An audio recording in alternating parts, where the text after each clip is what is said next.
तो मैंने कहा कि ये जो आप जाप कर रहे हैं, ये जाप का आपको अर्थ भी निश्चित रूप से पता होगा। बोले हाँ, पता तो है, सह अहम मतलब वो मैं हूँ। तो मैंने कहा इसके अलावा इस विद्या को कभी आपने सीखा भी है इसको? कि वो वास्तव में मैं ही हूँ। ये आपने सीखा भी है या सिर्फ़ आप खाली जाप कर रहे हैं इसका खाली? अरे ये तो जीवेश्वर है क्या मैं ये तो विद्या है तो सीखनी पड़ेगी आपको। ये तो ब्रह्म विद्या सीखनी पड़ेगी। वो बताएगी सह अहम कि वही ब्रह्म मैं हूँ। ये तो विद्या बताएगी आपको। बोले नहीं ये तो सब मैंने कुछ भी नहीं सीखा। बस मैंने कुछ लोगों को देखा कहीं पे जाप करते हो तो मैंने भी शुरू कर दिया। यहाँ ये सोहम का ये जाप नहीं है यहाँ पे है। इसलिए निधि ध्यान समझे ये सोहम सोहम का ये तत्त्वमसि का जाप नहीं है। अहम ब्रह्मास्मि का जाप नहीं है ये। उसका पारायण नहीं करना, बैठ के पाठ करना है। वो नहीं है यहाँ पे।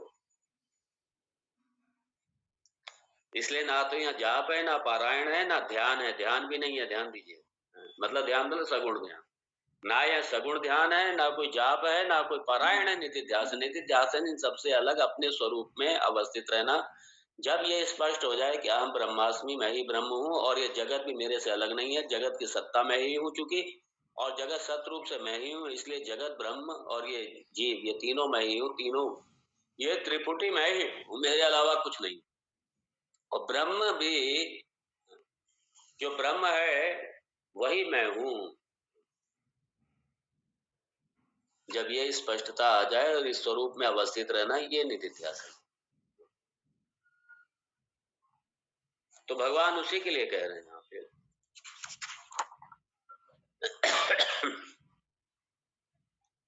अनंत पारः, अनंत पारः, अनंत है। अनंत मतलब जो काल, कालतः, कालगत, कालतः या कालगत सीमाएं नहीं है।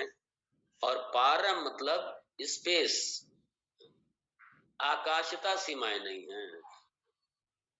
तो अनंत पारम मतलब काल और आकाश, टाइम और स्पेस दोनों से परे। मतलब क्या वो दोनों का अधिष्ठान होने से वो दोनों से सूक्ष्म है। वो दोनों से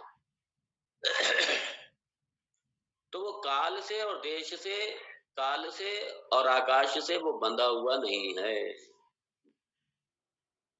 वो उनका अधिष्ठान है। वो काल का भी अधिष्ठान है, वो काल का भी काल है। वो स्पेस जो सबसे सूक्ष्म है, सारे इस स्पेस में, आकाश में पूरा ब्रह्मांड समाया हुआ।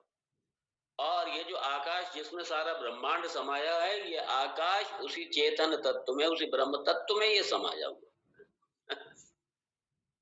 काल का काल है, महाकाल है, महाकाल।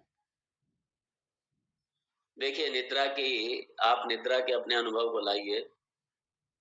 और जो गाढ़ निद्रा है उसमें देखिए ना तो टाइम होता है ना स्पेस होता है, दोनों नहीं होते, लेकिन आप होते हैं वहां पे। आप अधिष्ठान है उसके, आप होते हैं वहां पे।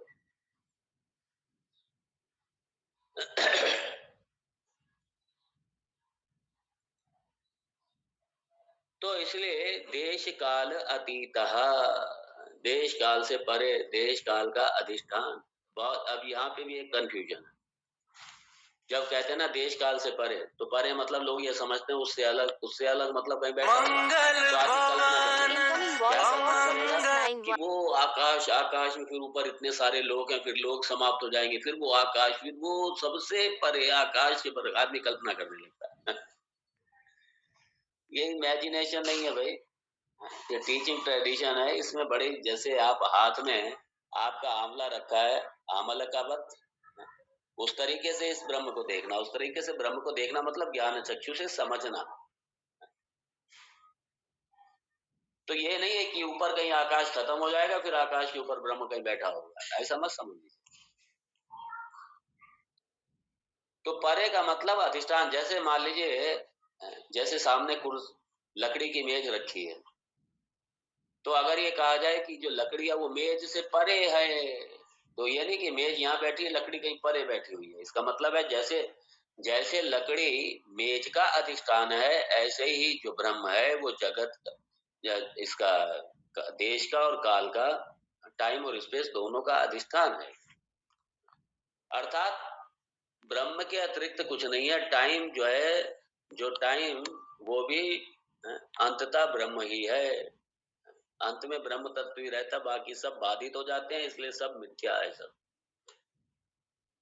तो ये सारे बाधित होने वाले हैं, सब आने जाने वाले हैं, इसलिए मिथ्या, ये मिथ्या हो गए ये सारे।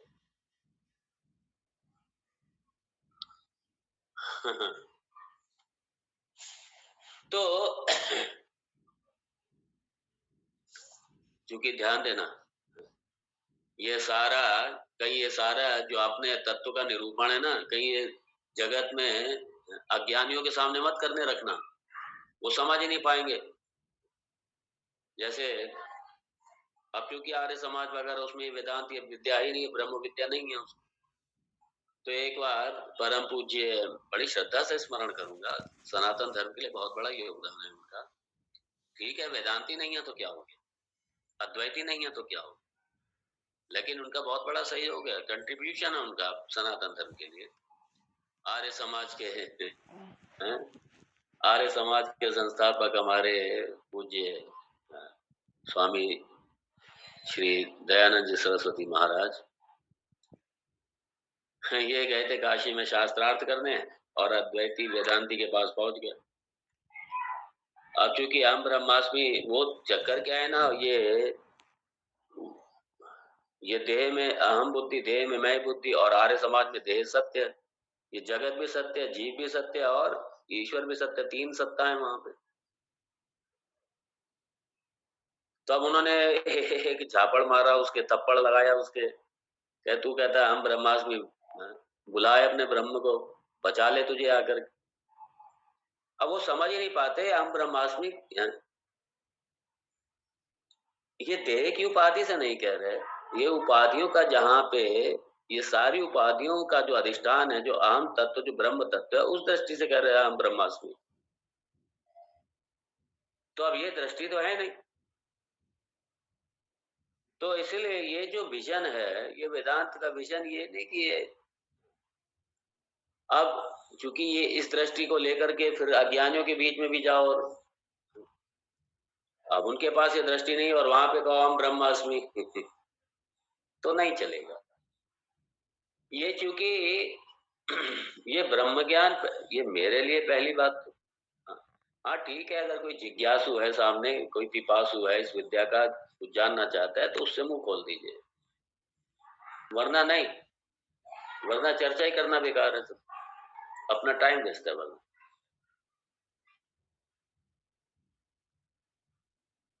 और इसको, इस विजन को, ये जो हमारा, देखिए क्यों नित्य ध्यासन की बात की जा रही है यहाँ पे, भगवान क्यों इस पे जोर दे रहे हैं। भगवान के जोर देने का कारण यह है क्योंकि जो अनादि काल से जो हम जन्म लेते चले आ रहे हैं, इस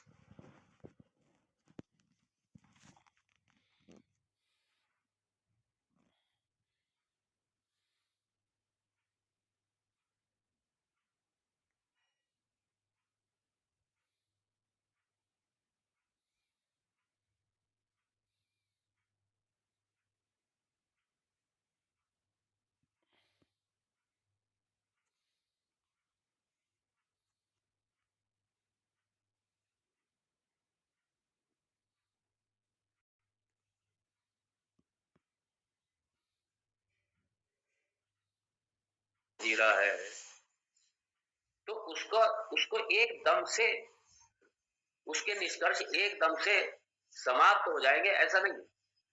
इसलिए नित्य ध्यान का जितना जितना हम अभ्यास करेंगे, अपने स्वरूप में रहने का जितना जितना अभ्यास करेंगे, इस देह से जितना पृथकीकरण करेंगे, इस सूक्ष्म शरीर से, मन बुद्धि से जितना हम अपना पृथकीकरण करेंगे, अपना अलगीकरण करेंगे, अलगाव करेंगे, उतना उतना अपने स्वरूप में रहने का अभ्यास होगा, और जितना जितना स्वरूप में अवस्थित रहने का अभ्यास होगा, उतना ही अधिक हम अपने सुख रूप में, आनंद रूप में अवस्थित रह पाएंगे। वरना ये सारा समाप्त, ये कोई एक दिन में समाप्त नहीं, इसलिए निधिध्यासन का भगवान कहते हैं, और भगवान ने कह दिया दिन और रात, अनिशम। इसलिए निधिध्यासन ज्यादा से ज्यादा अभ्यास करें। क्यों निधिध्यासन का अभ्यास करें? क्योंकि विपरीत भावना बड़ी गहरी है। ये देह मैं हूँ, ये जगत सत्य है, ये मेरे रिश्तेदार सब सत्य हैं, इनकी समस्याएं सारी सही हैं।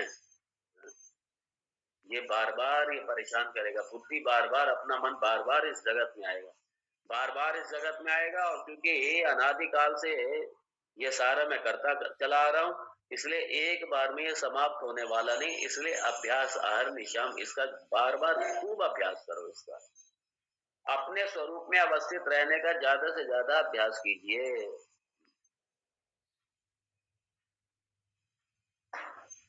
ताकि मैं ये अच्छी तरीके से समझ लूं जो उपनिषदों ने कहा है, जो भगवान राम जी कह रहे हैं, अहम ब्रह्मास्मि। मैं इस भाव को अच्छी तरीके से समझ के अपने स्वरूप में अवस्थित हो जाऊं। और जो शास्त्र कहता है मैं सच्चिदानंद हूँ, और मेरा व्यवहार कहता मैं दुखी हूँ, मेरे दुखी से मेरे से ज्यादा दुख वाला कोई नहीं है, मेरे से ज्यादा समस्याओं वाला कोई नहीं है, तो दोनों अपोजिट बात कर रहे हैं। शास्त्र कहता है आप आनंद स्वरूप हैं, और मेरा अपना व्यवहार काल में मेरा अपना मन जिस तरीके समस्याओं से उलझा हुआ, तो मैं कहता हूँ मुझसे ज्यादा कोई दुखी नहीं है। तो दोनों अपोजिट एक तरीके से कंक्लूजन हो गया, निष्कर्ष दोनों के अपोजिट हो गए। तो मेरे जो अपने व्यक्तिगत अनुभव का जो निष्कर्ष है वो तो यह है कि मेरे से ज्यादा कोई दुखी नहीं है, मैं सबसे ज्यादा दुखी, सारी समस्याएं मेरे साथ में। और शास्त्र कहता है मैं सुख स्वरूप है, मैं आनंद स्वरूप। दोनों अपोजिट हो गए, दोनों विरुद्ध हो गए।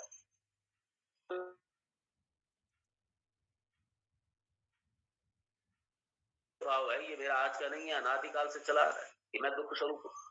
तो ये जो मेरा विरुद्ध भाव है, ये जो मन का निष्कर्ष है, ये मेरा, इसका नाश हो, इसके लिए निधिध्यासन, इसके लिए निधिध्यासन।